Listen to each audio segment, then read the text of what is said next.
Hello students, in this session we will take up chemical kinetics in physical chemistry and the focus will be on rate law and mechanism. Okay, you are aware that there are two types of rate laws. One is the differential rate law or a simple rate law, which shows the dependence of the rate of reaction on the concentration of the reacting species. The other type of rate law is what you have derived for the first and second order reactions, namely the integrated rate law. And that shows the dependence of the concentration of each reacting species on the time. Okay, so here the focus is on the simple rate law or the differential rate law. Understanding rate law is very important because it helps us to deduce the mechanism involved in a chemical reaction. Okay, so let's get started with the rate law and the types of reactions based on the overall order. Okay, so let's take a simple representation. Now, suppose the two reacting species are A and B. So, A plus B gives you products, right? It is found that the rate of the reaction is directly proportional to the concentration of A to the power of X into the concentration of B to the power of Y. Rate is therefore found to be equal to concentrations of A and B by making use of the proportionality constant, the rate constant. So K, A to the power of X, B to the power of Y. All right. So X, understand that you're aware that X is the order of the reaction with respect to A.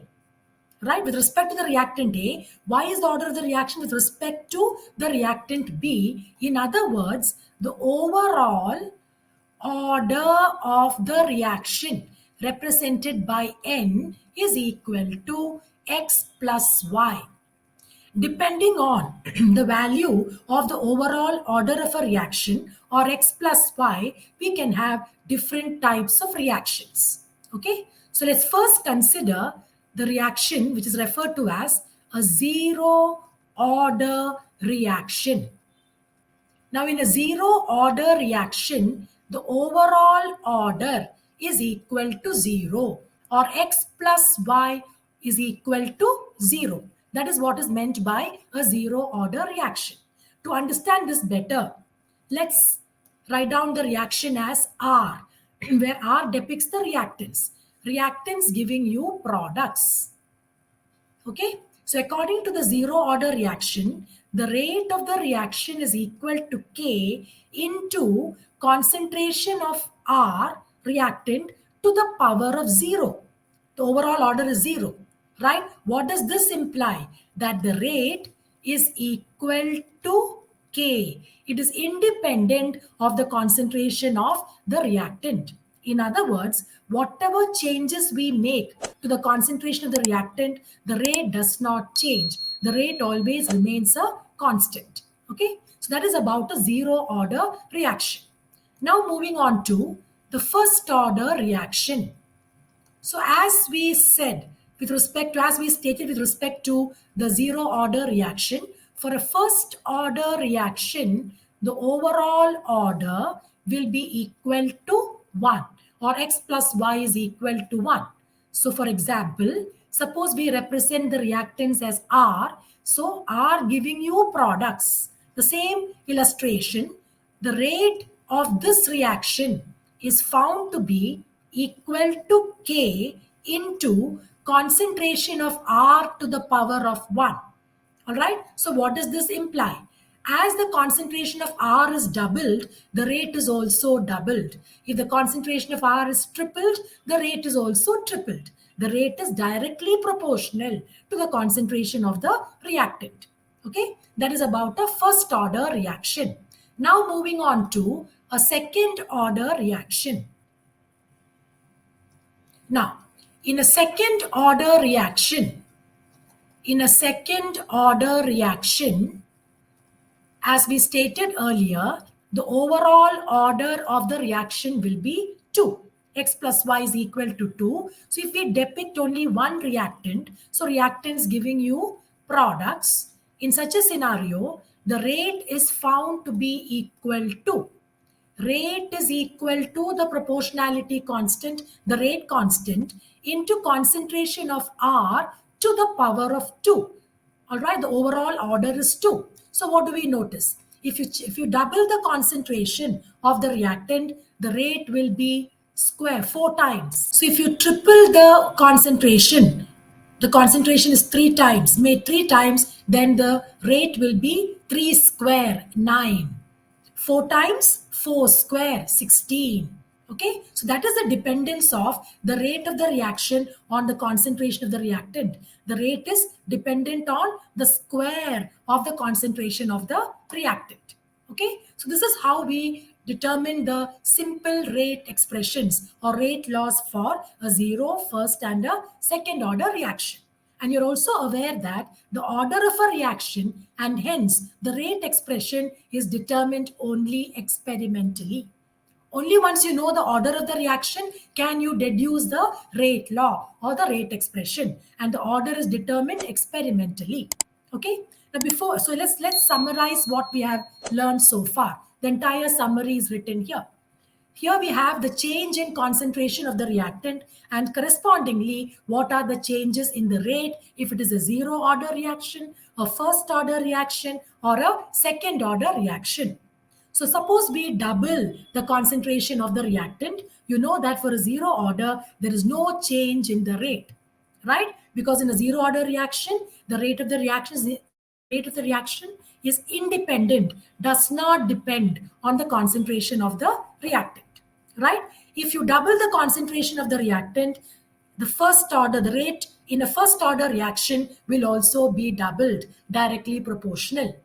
Whereas in a second order reaction, it would be squared, 2 square, which is 4 into the rate. Similarly, if you triple, no change in the zero order, first order becomes 3 times the rate, the second order becomes 9 times the rate, 3 square.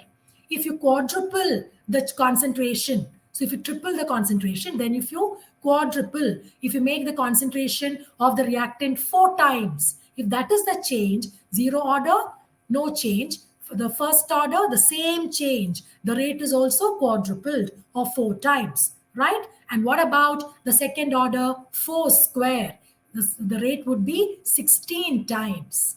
Okay, this is the summary of the relationship between the rate and the rate of a reaction for zero order, first order, or second order with the concentration of the reacting species. Okay.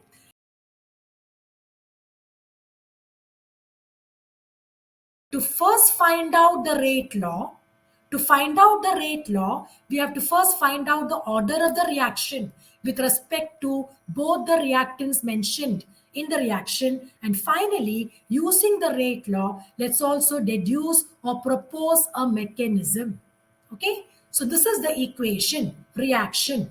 2NO plus O2 giving you 2NO2. The following data, experimental data was obtained.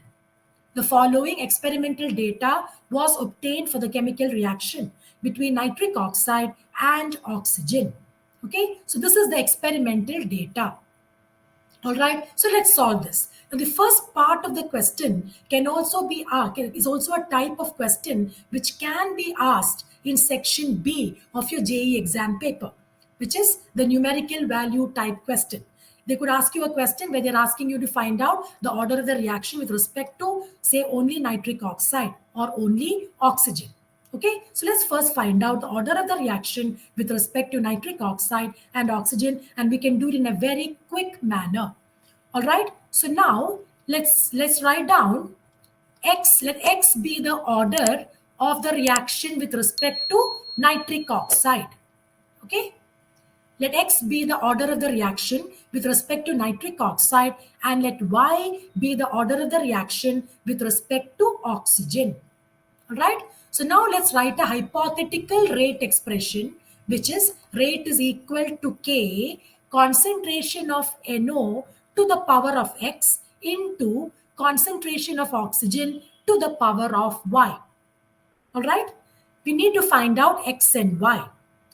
One thing to be kept in mind is to find out the order, to find out X, which is the order of the reaction with respect to nitric oxide, we have to try and see, or we have to choose or compare two experiments in which the concentration of oxygen is a constant. So it doesn't interfere with our discussion and we can easily find out X. Similarly, if you want to find out Y, you should choose two experiments in which the other reactant, the concentration of the other reactant, namely nitric oxide, is a constant. Let's see which are the two experiments we can choose to find out X or Y. Let's go back to our question. So here is our question. Now suppose we want to find out X. Okay, suppose we want to find out X, we have to choose two experiments in which the concentration of oxygen is maintained a constant. But what do you notice? You notice that in all the three experiments, the concentration of oxygen is different. So we cannot find X easily. To find out X, we first need to know the value of Y. Then we can come back to finding out X. And hence, to find out Y, which are the two experiments we should choose? Those experiments in which the concentration of nitric oxide is a constant. So we can choose experiments 1 and 2. All right. So we go back to our discussion and we choose experiments 1 and 2. Let's compare. First, look at the experiment or choose.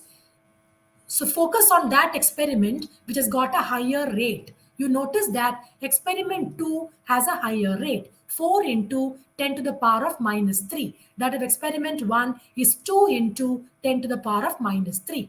So we will divide the change in concentration of oxygen with respect to or considering 2 divided by 1. So notice, what is the change in concentration of oxygen? Original concentration was 0.2, final concentration is 0.4. So the change in the concentration is doubled, 0.4 by 0.2, right? So change in the concentration of oxygen is 0.4 by 0.2, right? 0.4 by 0.2, which is equal to 2, which implies that the concentration of oxygen is doubled. Let's see what is the corresponding change in the rate.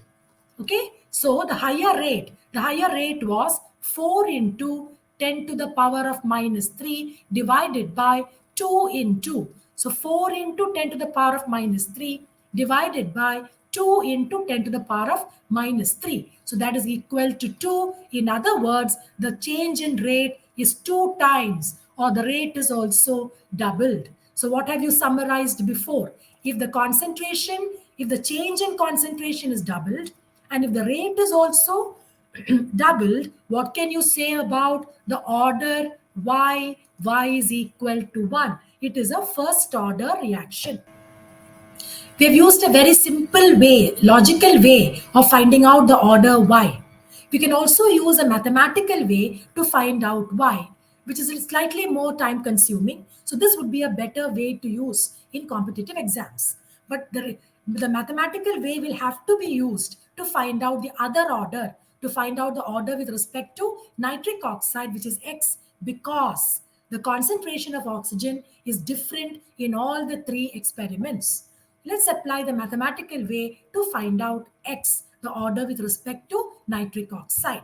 All right. So our next task is to find out the order with respect to nitric oxide, namely X. Let's go back to our question. So here, obviously, we have to choose two experiments in which nitric oxide is changing. We want to find out X, the order of the reaction with respect to nitric oxide, right? So we can choose either experiment 1 and 3, or we can choose 2 and 3.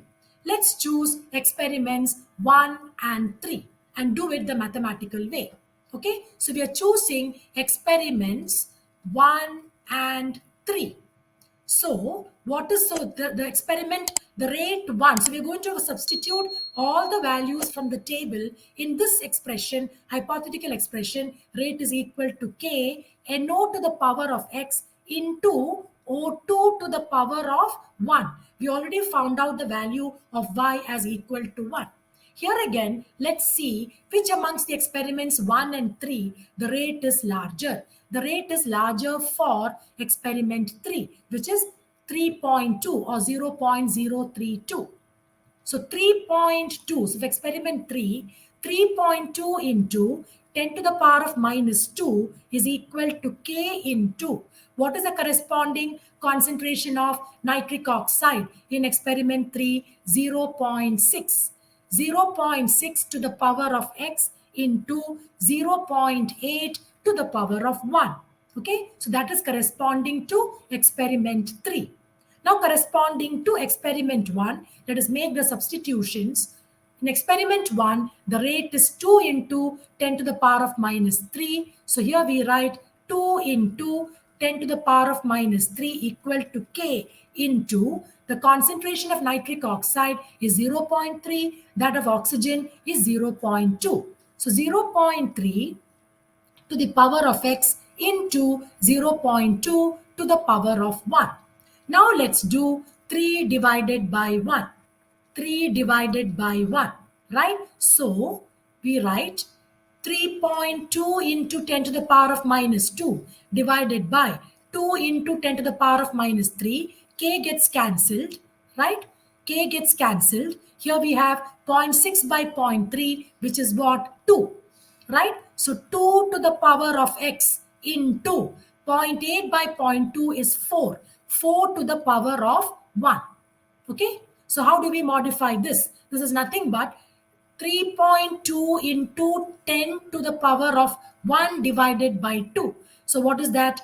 3.2 is 32 by 2, and 32 by 2 is how much? 16. So we get 16 is equal to 2 to the power of x into 4, or 16 by 4, which is equal to 4, is equal to 2 to the power of x. And what is 4? 4 is 2 to the power of 2 is equal to 2 to the power of x, and therefore the order of the reaction with respect to nitric oxide, x is equal to 2. This is the mathematical way to find out the order of the reaction with respect to any specific reactant. So we have found out the orders of the reaction with respect to X and with respect to nitric oxide and what is the other one? Oxygen. So what is the rate expression or the rate law? Rate is equal to K into concentration of NO to the power of 2 into O2 to the power of 1. The overall order is 2 plus 1, 3. It's a third order reaction. And you can find out the unit of the rate constant.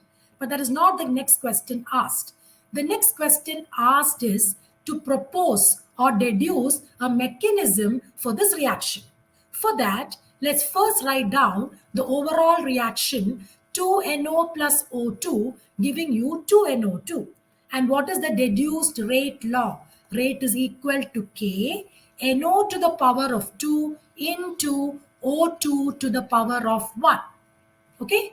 You know that a mechanism is made up of some number of steps, some specific number of steps, right?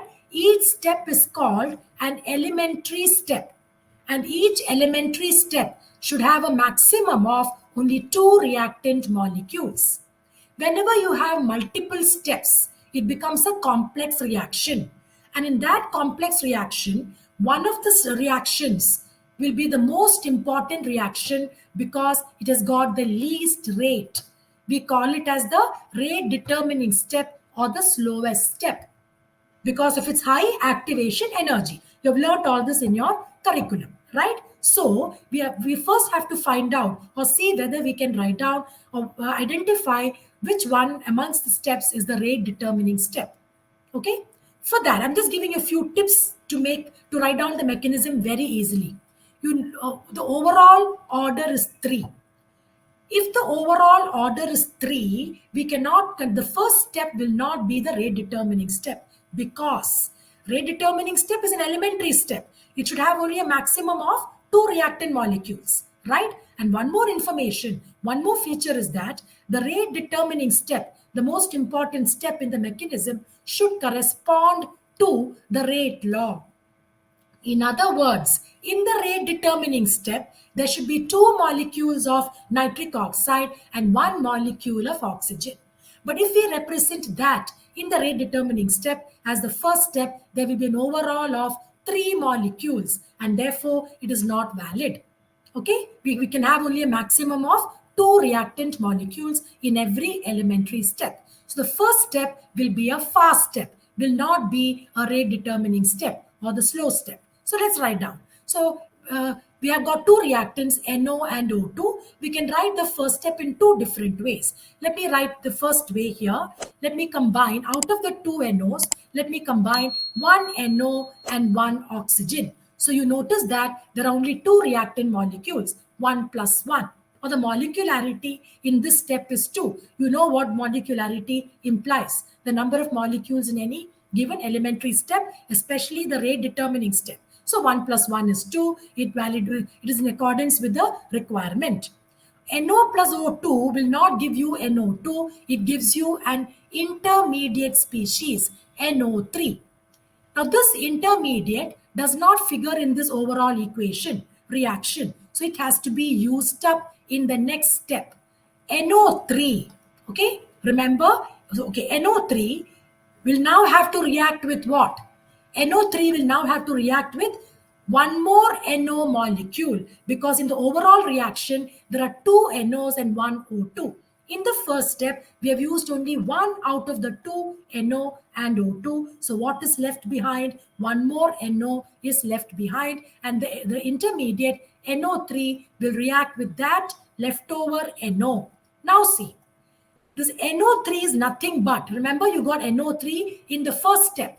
NO3 is nothing but a combination of NO and O2, right? And here also you notice that there are only two molecules in this elementary step. So overall in this second step, you've got two NOs and one O2. So look at the rate law. There are two nitric oxide and one oxygen. This is what I meant by the statement I made earlier that the slow step or the rate determining step has to be corresponding with the rate law. And now it is corresponding with the rate law. 2NO, NO plus NO. NO plus NO. There are two NOs overall in the reaction because of the intermediate. Intermediate is NO3, a combination of NO and O2 and the other NO. So now you will get the desired product, namely 2NO2. Okay, you can also verify whether your mechanism is right. Correct. By adding the two equations. When you add the two equations, the intermediate gets cancelled out and you will get the overall balanced equation. So these are the two steps. The first is a fast step and the second is the rate determining step or the slow step.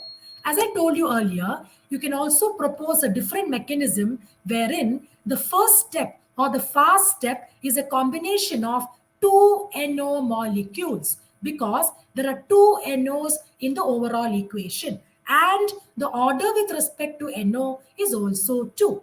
So NO plus NO, that's it. You cannot add any more molecules because already two molecules are there in this equation, elementary step. You will get N2O2, which will play the role of the intermediate.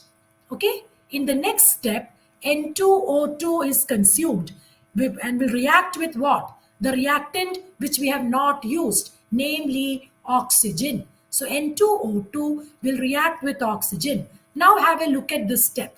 N2O2 is nothing but a combination of NO plus NO and here we have an O2 and this again is in accordance with the rate law and this will give you 2NO2. So this is the fast step and this is the slow step. Okay, and in the slow step, there are two reactant molecules. Similarly, here also, in the slow step, there are two reactant molecules. Number of molecules in the slow step or the rate determining step of a complex reaction is what determines the molecularity of the reaction. All right, so this question has been completely answered.